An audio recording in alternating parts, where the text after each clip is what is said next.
Olá, alunos do sexto ano, tudo bem? Aqui é a professora Cleide, de língua portuguesa. Bom, hoje nós vamos aprender um pouquinho da estrutura das palavras, radical e afixos. Bom, a estrutura das palavras está relacionada aos elementos que compõem os vocábulos, ou seja, que compõem as palavras.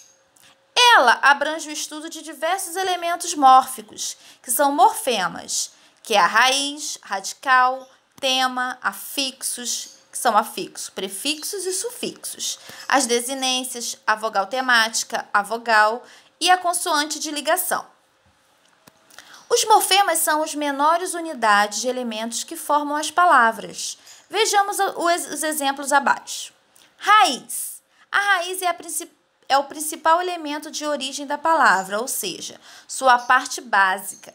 Ela abriga a significação do termo e pode sofrer alterações. As palavras que possuem a mesma família etimológica contêm a mesma raiz. Nos exemplos agora abaixo, né? Raiz nominal de carro, né? O C-A-R-R. A raiz nominal de nocivo é N-O-C. Agora, no radical. O radical é o elemento base que serve de significado à palavra em que inclui a raiz. Ele normalmente não sofre alteração, ou seja, permanece igual sempre. Exemplos: ferro e ferrugem. Percebam que é o mesmo radical, igual a floricultura e florista, não muda, tá? Os afixos, o que são afixos? São elementos complementares das palavras, que se juntam a um radical e formam novas palavras. São classificados em prefixos quando aparecem antes do radical e sufixos quando aparecem depois do radical. Vejamos os exemplos abaixo. A palavra é feliz.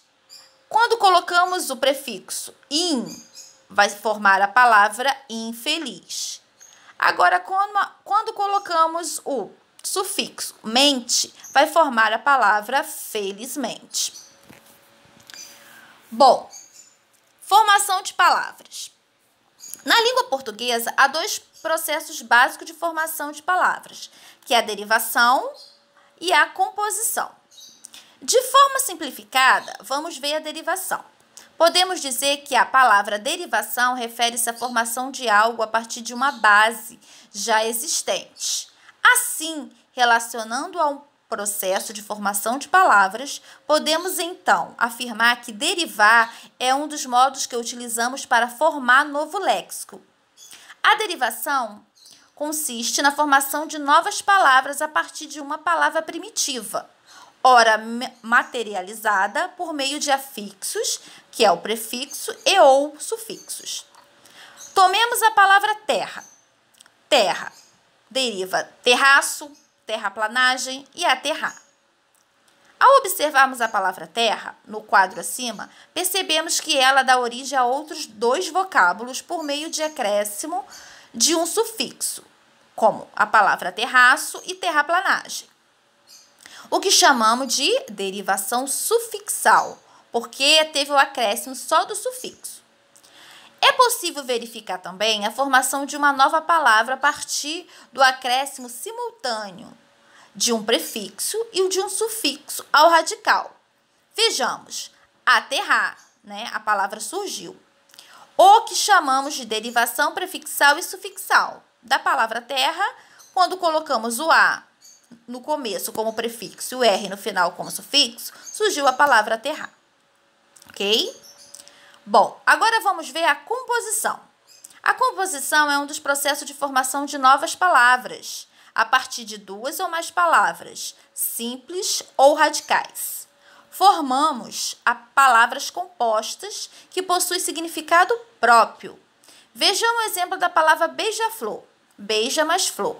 Podemos verificar que a palavra é composta pelo verbo beijar e pelo substantivo flor, as quais juntas formam o nome de um pássaro que se alimenta do néctar das flores. Desse modo, é formado um substantivo cujo significado é distinto das duas palavras que o compõem. Essa formação pode ocorrer com ou sem auxílio do hífen. Outra forma de composição ocorre quando, ao se unirem, um dos radicais sofre alteração, como é possível observar em planalto, que é o plano mais alto, e embora, em mais boa mais hora, por exemplo. Bom, pessoal, a partir desse conteúdo, vocês vão fazer os exercícios propostos, tá? A primeira atividade, vocês irão ler a tirinha abaixo e vão responder as historinhas, tá? A letra A. Quem são os personagens da história? B. Por que Magali ficou chateada quando o sapo se transformou em um lindo príncipe? C. Retire do primeiro balão uma palavra formada por sufixo. Então, é do primeiro balão. D. Retire do último quadrinho uma palavra formada por prefixo e duas formadas por sufixos. Número 2. Escreva 5 palavras que sejam formadas por sufixos eiro e inho. Já na número 3, vocês vão completar as palavras abaixo com os prefixos in, com N, in, com M e des, tá? Todas elas são prefixos. As palavras são amor, felizes, acordar e próprio. 4. Acrescente sufixo e ou prefixos nas palavras abaixo a fim de tornar novas palavras, né? Vão surgir novas palavras a partir dessas palavras abaixo. 5. Leia atentamente a charge abaixo e responda as questões propostas, tá? A. O que é criticado pelo autor da charge? B. O sentido desse texto é construído a partir da oposição de 2 termos. Quais são eles? C. Explica o sentido de gelo e de gelo. Letra D. Conclui-se que o elemento des na palavra gelo modifica o sentido da palavra primitiva, que o sentido ou prefixo des transmite as palavras. 6. Observe a tirinha abaixo e responda as questões propostas. A crítica social desta tirinha é construída justamente pela diferenciação estabelecida entre quais palavras? B. Qual o radical das palavras vivente e sobrevivente? C. Qual das palavras vivente e sobrevivente possui um prefixo? D. Explique com suas palavras a diferença entre vivente e sobrevivente no contexto da tirinha. 7. Observe o grupo das palavras abaixo. Cestaria, lavanderia e padaria. O que os sufixos destas palavras têm em comum quanto ao significado? Vocês vão explicar. Todas elas têm sufixos. Bom, na número 8, vocês vão formar, tá, palavras a partir dos verbos abaixo. Forme verbos usando sufixo. Letra A, amarelo. B, indução. C, canto. E D, síntese. A 9, vocês vão formar o quê? Uma família de palavras é um conjunto de palavras que tem o mesmo radical, ou seja, que foram criadas a partir da mesma palavra primitiva, considerando o modelo apresente as famílias das palavras abaixo. O modelo é o seguinte: sapato é a palavra primitiva. Dela vai se originar sapateiro, sapatear, sapataria, sapatilha, sapatinho, sapatouro, sapatola e etc. Aí vocês vão fazer isso com as palavras abaixo. A, mar. B, fogo. C, terra. E D, vento. Na questão 10, vocês irão ler o texto abaixo. Eu vou ler com vocês rapidinho. Porque Pelé não é deste planeta. Bom, Pelé se autotitula o maior artilheiro da história dos Santos Futebol Clube. Ele só não tem mais gols do que o Pelé, mas diz o Canhão da Vila: Pelé não conta. Pelé não é deste mundo, é de outro planeta. Desde cedo, Pelé mostrou que era extraterrestre.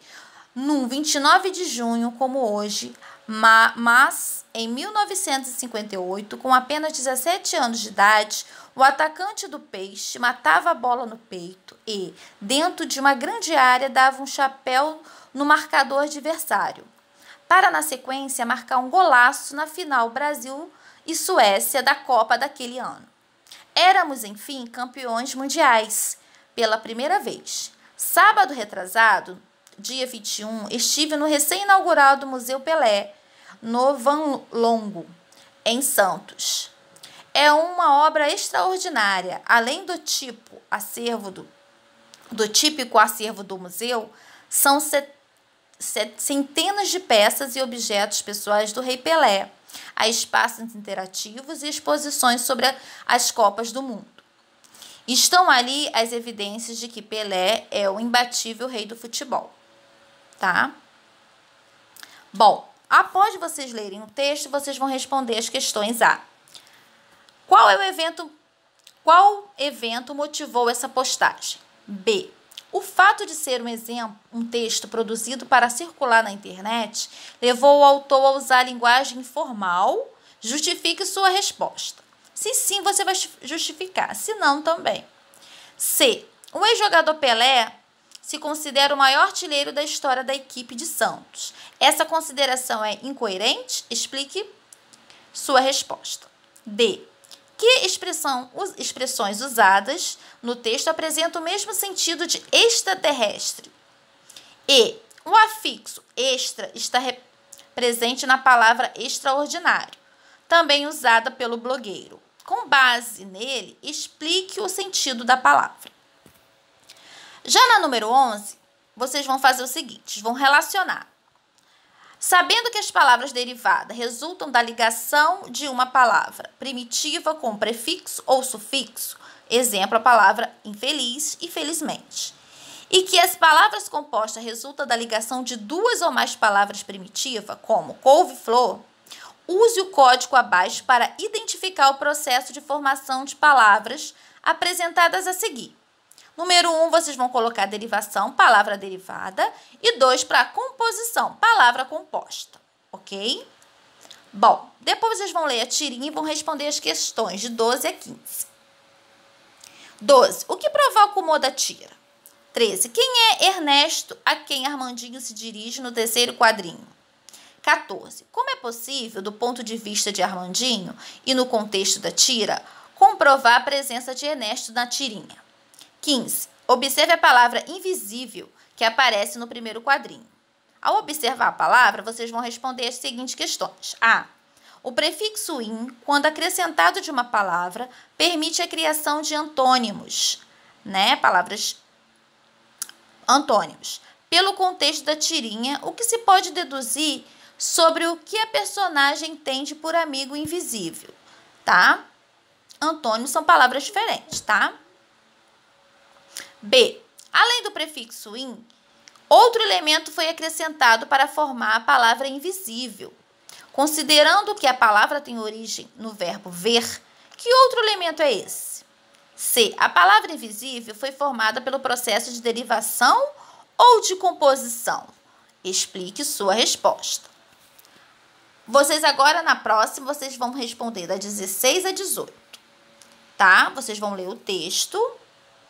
PRF retém 5 carretas pelo transporte irregular de torres eólicas em São Caetano. E vão responder as questões. 16. De acordo com o texto, a que se refere o trecho, este tipo de trabalho? 17. Na frase logo abaixo do título da notícia, qual a expressão que retoma a palavra irregular? 18. Você conhece outros antônimos formados pelo acréscimo de prefixos a palavras como irregular? Forme alguns antônimos a partir das palavras apresentadas abaixo. A. Racional. B. Relevante. C. Responsável. E D. Removível. Lembrando que antônimos são palavras diferentes, tá? Sinônimos diferentes. 19. Além do uso do prefixos e sufixos, é possível formar palavras de outro modo. Decifre essas adivinhas, apresentando as suas respostas e observe a estrutura das palavras que você encontrou. O que é? A. Cachorro que não late nem morde. B. Pássaro que beija. C. Arco que fica no céu. E D. Aquilo que sobe quando a chuva desce. 20. Em relação à formação das palavras, o que é em comum entre respostas que você escreveu para as adivinhas? E 21. Nessas palavras foi usado o processo de derivação ou composição para formá-las? Explique sua resposta. Ok, pessoal? Por hoje ficamos por aqui e até a próxima.